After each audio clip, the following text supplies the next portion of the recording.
Hello everyone, welcome back to my channel. आप सभी का मेरे चैनल पे बहुत बहुत स्वागत है। और आज हम लोग पढ़ेंगे महाजनपद जो कि 16 महाजनपदों में बटा था। आज हम लोग जानेंगे कि वो कौन कौन से महाजनपद थे जो 16 महाजनपद में बटे हुए थे और उनकी राजधानियां क्या थी और कौन से क्षेत्र में वो अवस्थित थे। तो इसके पहले एनिशिएंट हिस्ट्री के अंतर्गत हमने क्या क्या पढ़ा, तो एक बार रिवाइज कर लेते हैं। हमने पढ़ा सिंधु घाटी सभ्यता, फिर हमने पढ़ा वैदिक सभ्यता। तो सिंधु घाटी सभ्यता में हमने देखा था कि बहुत अच्छे अच्छे मकान बनाए जाते थे, घर, नालियाँ, गलियाँ, ये सारे कुछ बनाए जाते थे। और वैदिक सभ्यता में हमने वेदों के बारे में जाना कि वेद 4 होते हैं और उत्तर वैदिक काल और पूर्व वैदिक काल के बारे में पढ़ा।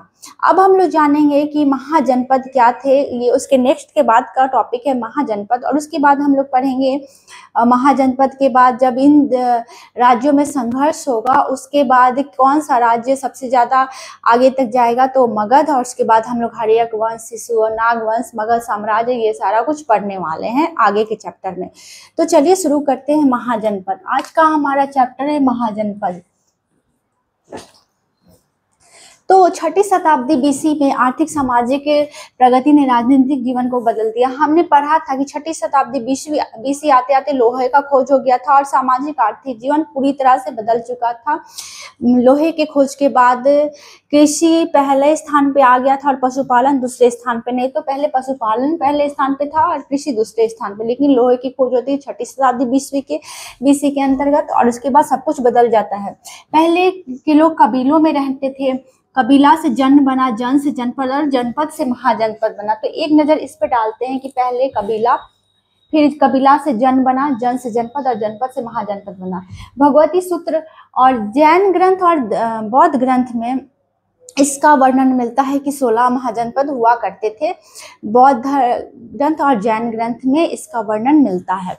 तो भगवती सूत्र जैन ग्रंथ से 16 महाजनपदों की सूची मिली है और इसकी जानकारी हमें बौद्ध ग्रंथ अंगुत्तर निकाय से भी मिली है। अंगुत्तर निकाय, बौद्ध ग्रंथ अंगुत्तर निकाय और जैन ग्रंथ भगवती सूत्र। तो जैन ग्रंथ भगवती सूत्र और बौद्ध ग्रंथ अंगुत्तर निकाय में पता चलता है कि 16 महाजनपद हुआ करते थे। बुद्ध के जन्म के पहले 6ठी शताब्दी ईस्वी पूर्व में भारतवर्ष 16 महाजनपदों में बटा हुआ था। उसके बाद संघर्ष होगा और मगध सबसे आगे निकल जाएगा। तो चलिए देखते हैं कि वो 16 महाजनपद कौन कौन थे। तो अंग महाजनपद था जिसकी राजधानी चंपा थी और क्षेत्र था भागलपुर, मुंगेर, बिहार क्षेत्र में। बिहार के भागलपुर और मुंगेर क्षेत्र में अंग महाजनपद हुआ करता था जिसकी राजधानी चंपा थी।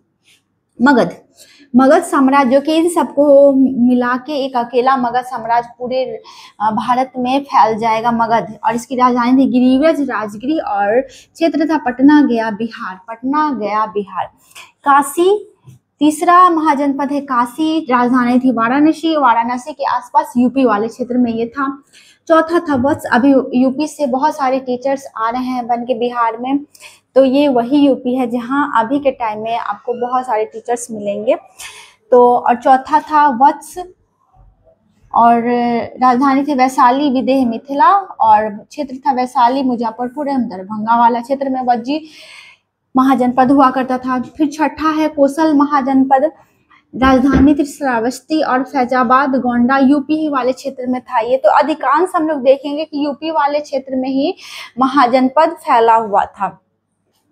अवंती, उज्जैन, महिष्मती इसकी राजधानी थी। मालवा एमपी मध्य प्रदेश में था। कुशावती राजधानी थी और देवारिया गोरखपुर यूपी में था ये। पंचाल महाजनपद था। अहिछत्र और काम्पिलिया राजधानी थी। क्षेत्र था बरेली, बदायूं, फर्रुखाबाद यूपी वाले क्षेत्र में था। फिर देखेंगे हम लोग चेदी महाजनपद, शक्तिमती इसकी राजधानी और बुंदेलखंड यूपी वाले क्षेत्र में ये भी था। कुरु महाजनपद, राजधानी थी इंद्रप्रस्थ और आधुनिक दिल्ली मेरठ हरियाणा भी। आधुनिक दिल्ली मेरठ और हरियाणा में इसकी राजधानी थी। मत्स्य विराटनगर इसकी राजधानी थी और जयपुर, अलवर, भरतपुर राजस्थान वाले क्षेत्र में ये मत्स्य जयपुर और राजस्थान वाले क्षेत्र में था। कंबोज हाटक थी इसकी राजधानी, राजौरी और हजारा क्षेत्र में फैला हुआ था। सूरसेन मथुरा राजधानी थी, मथुरा यूपी वाले क्षेत्र में था ये। और अस्मक 15वां महाजनपद था अस्मक, जिसकी राजधानी थी पोटलीपोतन, गोदावरी नदी के क्षेत्र में था। और दक्षिण भारत का एकमात्र महाजनपद कौन था? अस्मक। दक्षिण भारत का एकमात्र महाजनपद अस्मक था। और पोटलीपोतन इसकी राजधानी जो गोदावरी नदी के क्षेत्र पे थी। गंधार महाजनपद 16वां हमारा महाजनपद गंधार था, जिसकी राजधानी तक्षशिला थी। और रावलपिंडी और पेशावर पाकिस्तान वाले इलाके में ये था। गंधार तक्षशिला जिसकी राजधानी थी वो पाकिस्तान वाले क्षेत्र में था। तो ये हमारे महाजनपद हो गए, जो कि 6ठी शताब्दी ईस्वी पूर्व में हमारा भारत 16 महाजनपद में बटा हुआ था, बुद्ध के जन्म काल के पहले। तो ये 16 महाजनपद थे: अंग, मगध, काशी, वत्स, वज्जी, कौशल, अवंती, मल, पंचाल, चेदी, कुरु, मत्स्य, कंबोज, सुरसेन, अस्मक और गंधार। इन 16 महाजनपदों का नाम याद रखना बहुत कठिन होता है, इसलिए आप लोग इसका रिवाइज कीजिए और अच्छे से याद कर लीजिए। इसका स्क्रीनशॉट ले लीजिए।